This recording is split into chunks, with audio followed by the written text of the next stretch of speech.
आपको स्वागत है हमारे चैनल काल चक्र में, जहां समय, डर और रहस्य एक साथ मिलते हैं। ये कहानी इतनी डरावनी है कि इसे अकेले रात में सुनने की हिम्मत मत करना। और हाँ, अगर तुम्हारे फोन की घंटी अचानक बज उठे तो उठाने से पहले 2 बार सोच लेना।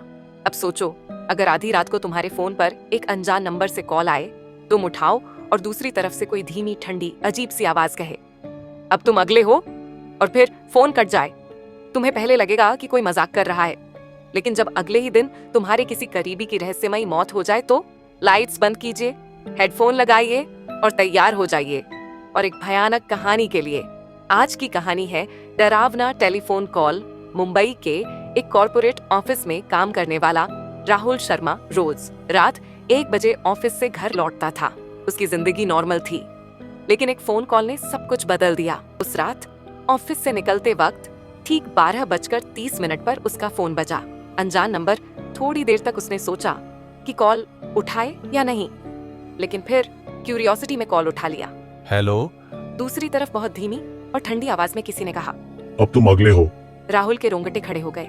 कौन हो तुम? कोई जवाब नहीं, सिर्फ सांसों की डरावनी आवाज। और फिर फोन कट गया। राहुल को पहले लगा कि कोई दोस्त मजाक कर रहा है, लेकिन जब उसने कॉल बैक करने की कोशिश की तो The number you are trying to reach does not exist. अब राहुल थोड़ा घबराने लगा था, लेकिन उसने इसे इग्नोर कर दिया और घर चला गया।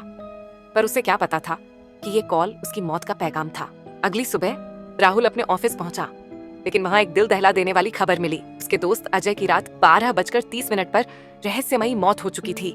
रिपोर्ट्स के मुताबिक अजय ने सोते सोते अचानक चीखना शुरू कर दिया और अगले ही पल उसकी सांसें थम गईं। पर सबसे डरावनी बात यह थी कि उसके मोबाइल स्क्रीन पर आखिरी कॉल उसी अनजान नंबर से आई थी। राहुल के शरीर में सिहरन दौड़ गई। क्या ये कोई संयोग था या फिर अगला नंबर राहुल का था? राहुल अब डरा हुआ था।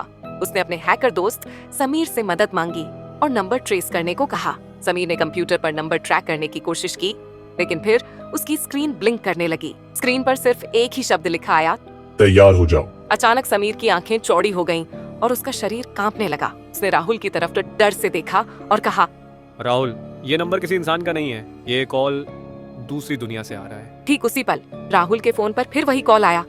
अब तुम अगले हो। इस बार फोन काटते ही राहुल के कमरे की बत्तियां झपकने लगीं।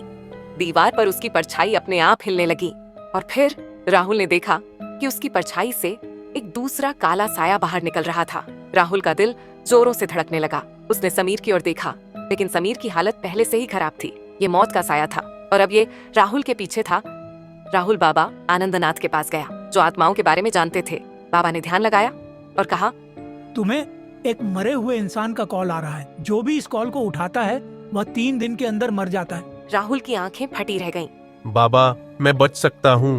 बाबा ने कहा, अगर तुम अगली रात 12:30 पर कॉल उठाने से पहले ओम कालाय नमः मंत्र का जाप करोगे तो शायद तुम बच जाओगे। राहुल के पास कोई और चारा नहीं था।